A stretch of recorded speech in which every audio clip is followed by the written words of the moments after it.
Dennis, great to have you in to discuss this on a very apt day. We're just getting this breaking news from Donald Trump promising more jobs, largely from some of the phone companies here in the United States and technology giants. But there is not just impediments to globalization, perhaps limiting trade, forcing companies to rehire back in the US in terms of manufacturing. But what about the robot element of all of this? This is something Silicon Valley is really talking about, but maybe not the rest of the population. Yeah, I think especially in 2016, we've heard a lot of the discussion form around trade policy, globalization, and immigration. But in reality, if you look at the numbers, a lot of the job displacement actually comes from technology automation. Let's take U.S. manufacturing as an example. Manufacturing as an industry within the U.S., if you look at the total output volume, is actually near its all-time high. But over the course of the last several decades, the actual number of people that that industry has employed is actually down over 7 million jobs. And the vast majority of that is actually due to technology automation, not necessarily from globalization. So productivity seems to be on the up thanks to robotics. And there was a great study done a few years ago coming out of Oxford saying that almost half US jobs are actually at risk due to machines. Are we going through perhaps a bit of a Bill Gates situation here where there's actually underestimating what might happen in the short term, underestimating what might happen in longer term? In fact, could this be more than half of the jobs, or indeed is this not?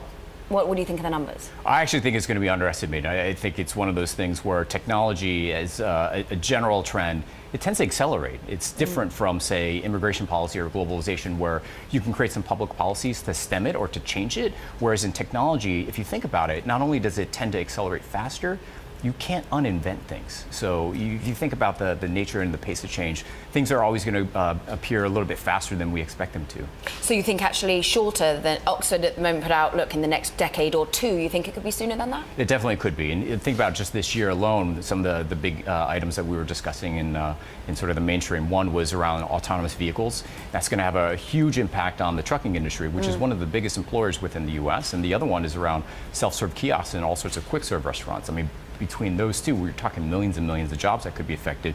And that's just on the low end with more routine work. And as technology gets a little bit more powerful, you have to think that it's going to be able to displace more high-end jobs as well. So, of course, Udemy, what you helm as CEO, is helping reskill or upskill workers. Is this what the answer is? Does the government, say Donald Trump coming in just less than a month, will we see a focus on reskilling, or actually should there be a larger safety net for those who can't be, potentially? Yeah. Well, I think it's a combination of a bunch of different things, but for sure, retraining and education has to be part of that conversation, and that's certainly what we do. If you think about it, there are two things that we think about. The first thing is this notion of lifelong learning. So people are working a little bit longer. A lot of the conversation around education is education really only in the early stages of an individual's life, but if you think about it, because the world of work is changing so quickly, people need to constantly learn new skills. So that's one piece. And the second piece is the most important valuable skill that an individual can have going forward is the ability to learn something new, because it's going to be really, really difficult to predict the future world of work. Dennis, you're coming in here and you're talking about this.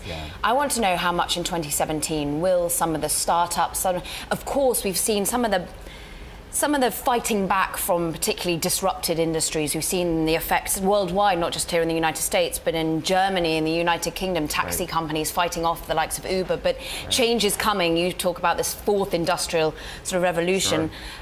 Do startups and the companies that are doing the disrupting need to talk out more about this and talk about the ways in which people can be helped who might indeed lose their jobs?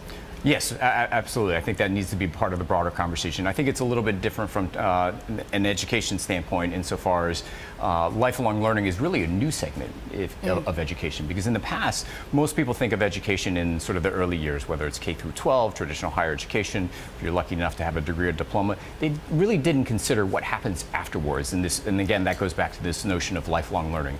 The need to constantly reskill and upskill the skills that you do have in order to stay relevant.